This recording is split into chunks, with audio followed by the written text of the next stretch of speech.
General ng National Intelligence Coordinating Agency, Major General Alex Paul Mantiagudo. Siga ang class na yan, ha? Classmate yan ni General Romeo Pukis. Class 81 yan ng PMA. It runs in the class. Yung kanilang class na nanindigan talaga dito.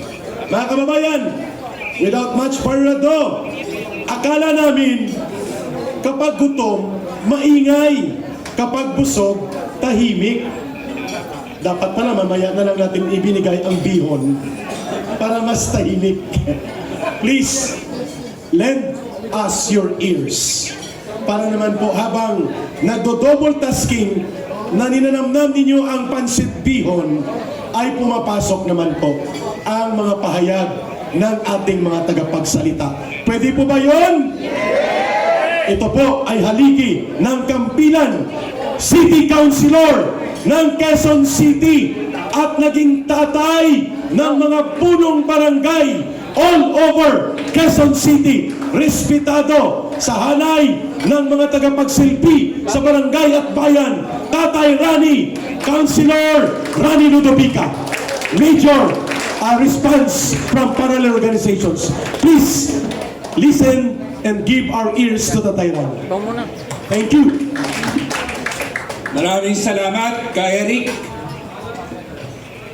Kanina ho, napakinggan natin ang sitwasyon ng ating bayan.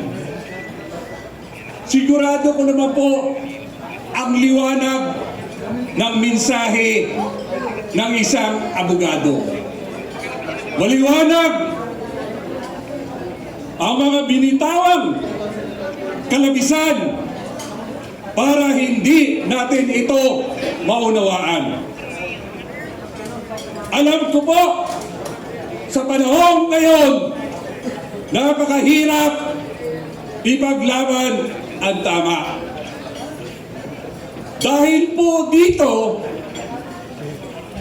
sa ulat ni Atty. Topacio, kayo po ay aking inaanyayahan na bago ako magbigay ng isang pahayag tugon sa kasalukuyang nangyayari sa ating bayan, inaanyayahan ko po kayo na tumayo at tayo po humiling ng isang himala sa ating Panginoon.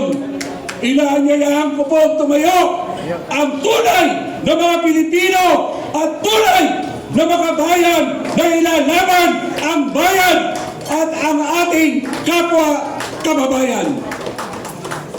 Yung mga nagkikwentuhan po sa gitna ng lamesa, inaanyayahan ko po kayong tumayo. Dahil ang pagkakataon pong ito ay para sa bayan. Dakilang Ama na lumikha ng langit at lupa, ilalay mo ito para sa aming iyong nilikha. Ama, hindi naman po lingid sa iyo kung ano ang sitwasyon po namin ngayon.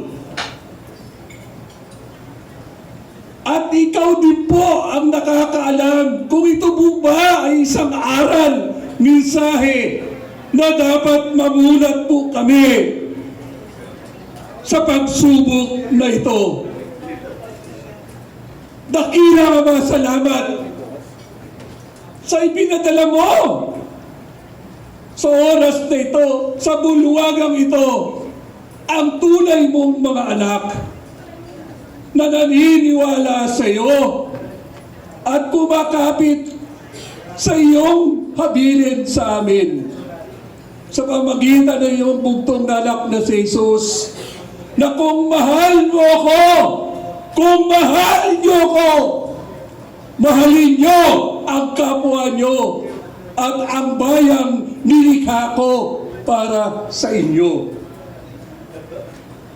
Diyos ko po, Ama, naway linisin mo ang puso namin ang aming kaisipan.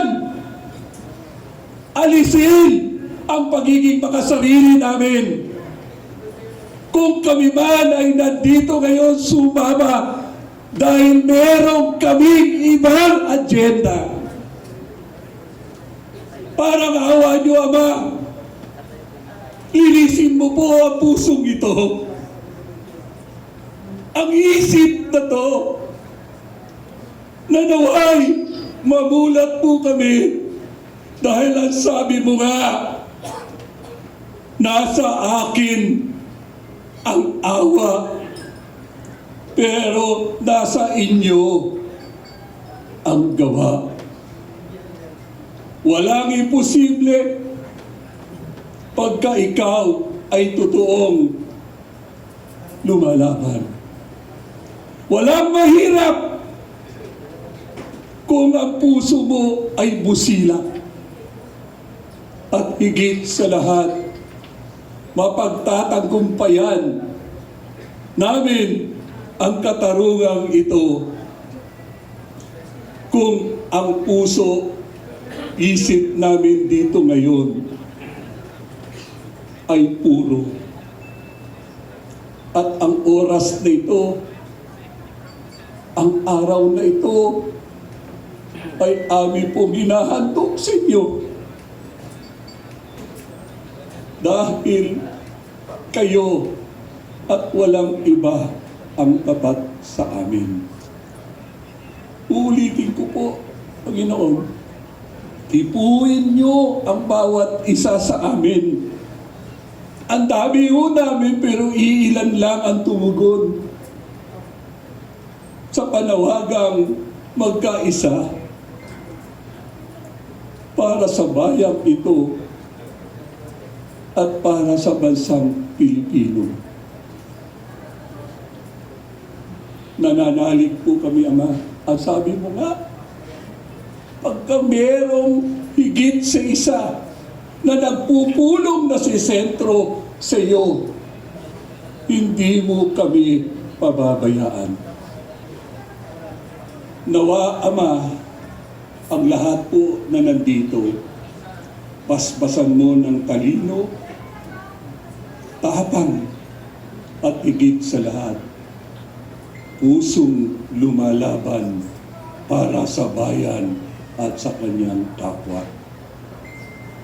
Ito po ang sabot dalangin namin sa ngalan niyong anak na si Jesus. Amen. Pwede na po